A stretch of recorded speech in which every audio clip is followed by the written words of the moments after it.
அஸ்ஸலாமு அலைக்கும் வரஹ்மத்துல்லாஹி வபரகாத்துஹு. இது வண்ணாரப்பேட்டையில் இருக்கக்கூடிய மன்னரை.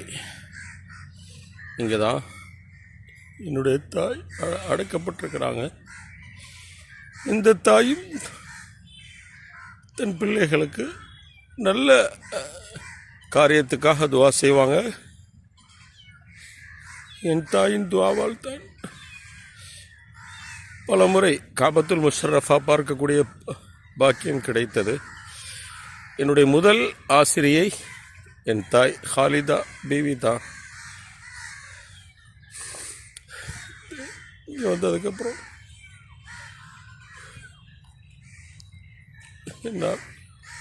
என் தாயை மறக்க முடியாது. ஒவ்வொரு துவாவிலும் என் தாய்க்காக துவா செய்கின்றேன்.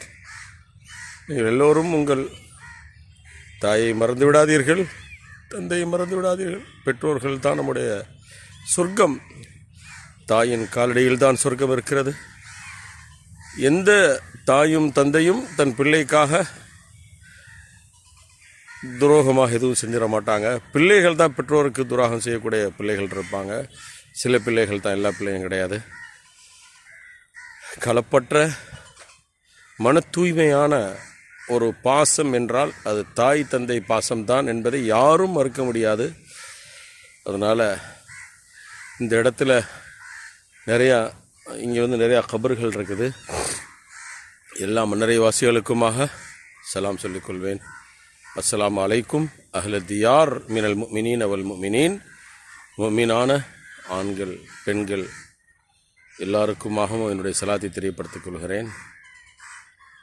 அஸ்ஸலாமு அலைக்கும் அஹ்ல தியார் மினல் முஃமினீன் வல் முஸ்லிமீன். இன்னா இன்ஷா அல்லாஹு பிக்கும் லாஹிகூன். நாங்களும் ஒரு நாள் இங்கே வருவோம். இது எல்லாருக்குமான இடம், இது பொதுவான இடம், யாரும் இங்கே தடுக்க முடியாது.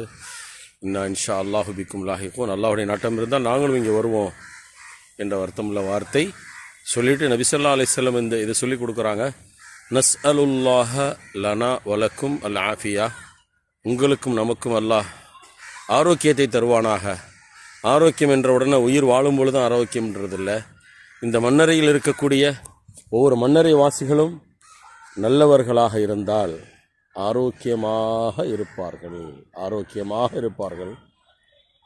கண்ணுக்கு எட்டிய தூரத்தில் சுவர்க்கத்தினுடைய கதவு திறக்கப்பட்டு இருக்கும்.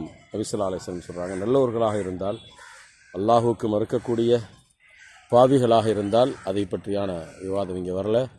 நல்லோர்களாக இருந்தால் கண்டிப்பாக அல்லாஹ் மன்னரை விசாலமாக்கி கொடுப்பான். இங்கே இருக்கக்கூடிய மன்னரை வாசிகளுக்கு அல்லாஹ் சுப்ஹானஹு வ தஆலா மன்னரை விசாலமாக்கி தர வேண்டும். குறிப்பாக என்னுடைய தாய் இங்கே தான் அடக்கப்பட்டிருக்கிறாங்க. இந்த இடத்துல, இந்த பகுதியில் என் தாய்க்காக நான் துவா செய்து கொள்கிறேன். என்னுடைய தாய் ஒரு மழையில் நினைஞ்சு கால் நினைஞ்சிருந்தா கூட, எத்தனை பிள்ளையாக இருந்தாலும் தன்னுடைய இந்த வெதுவெதுப்பை கொடுத்து அந்த குறையில்லாமல் பார்த்துப்பாங்க. எங்களை சாப்பிட வைக்காமல் அவங்க சாப்பிட்டதில்லை, நாங்கள் பார்த்ததில்லை. ருசிகரமான உணவை எங்களுக்கு கொடுப்பாங்க. ஒரே ஒரு விஷயத்தை மட்டும் நான் சொல்லி முடிச்சுக்கிறேன். என்னுடைய தாய் எங்கள் அத்தா தீனி மற்ற சாப்பிட்ற பொருள் வாங்கிட்டு வருவாங்க. என் தாய் எப்படி எங்களை பயிற்றுவித்தார்கள் என்றால், எல்லாத்துக்கும் அந்த தீனியை கொடுப்பாங்க.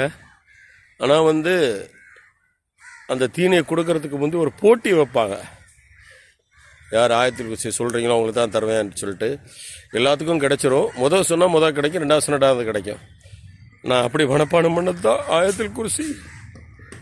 அல்லாஹு லா இலாஹ இல்லாஹுல் ஹய்யுல் கய்யூம் லா தஅஹுதுஹு சினத்துன் வலா நௌம் லஹு மா ஃபிஸ் ஸமாவாதி வ மா ஃபில் அர்த் மன் தல்லதி யஷ்ஃபஉ இன்தஹு இல்லா பிஇذنஹி யஅலமு மா பைன ஐதீஹிம் வ மா கல்ஃபஹும் வ லா யுஹீதூன பிஷைஇன் மின் இல்மிஹி இல்லா பிமா ஷா வசிஅ குர்சியுஹு ஸமாவாதி வல் அர்து வ லா யஊதுஹு ஹிஃப்துஹுமா வ ஹுவல் அலியுல் அஸீம் என்று சொல்லக்கூடிய ஆயத்துல் குர்சி நான் மனப்பாடம் பண்ணுது. இந்த முதல் ஆசிரியை என் தாய் தான், என் பெற்ற தாய் தான். எந்த தாயும் தந்தையும் தன் பிள்ளைகள் நல்லா இருக்கணும்னு தான் ஆசைப்படுவாங்க. அதனால் ஒன்று சொல்லிக்கிறேன், எந்த பிள்ளைகளும் தாய் தந்தையை மட்டும் மனசை உடைச்சிடாதீங்க, நல்லா இருக்க மாட்டீங்க. தாய் தந்தையின் துஆக்கள் தான் உங்களை வாழ வைக்கும். தாய் தந்தை மனசை உடைச்சிடாதீங்க, நிம்மதி இருக்காது. உங்க பிள்ளைங்க உங்களை அதை செஞ்சு காட்டுவாங்க.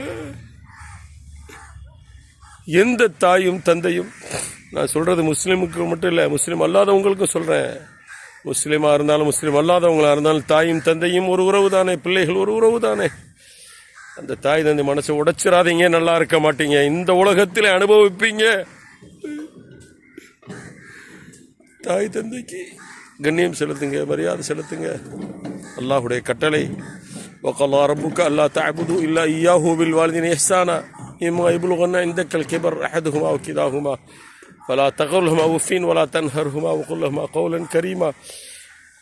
உன் தாயும் தந்தையும் ஒருவரோ கிடைத்து விட்டால் அவருக்காக பிரார்த்தனை செய்யுங்கள். இறைவா, சிறுபிராயத்தில் என்னை போற்றி போஷித்ததை போன்று என் தாயையும் தந்தையும் போஷிப்பாயாக, கிருபை செய்வாயாக, அன்பு செலுத்துவாயாக, அல்லாஹ்விடம் பிரார்த்தனை செய்யுங்கள். அது உங்கள் கடமை. அந்த கடமை நிறைவேற்றிக் கொள்ளுங்கள். என்னுடைய தாயுடைய மக்பராவிலிருந்து இந்த பதிவை பகிர்கின்றேன். பெருமைக்காக செய்யலை, எல்லா தாய் தந்தைகளுக்கும் எல்லா பிள்ளைகளுக்குமான இது பதிவாக இருக்குது. அல்லாஹ் நன்மையை கொடுக்கட்டும். அஸ்ஸலாமு அலைக்கும் வரஹ்மத்துல்லாஹி வபரகாத்துஹு.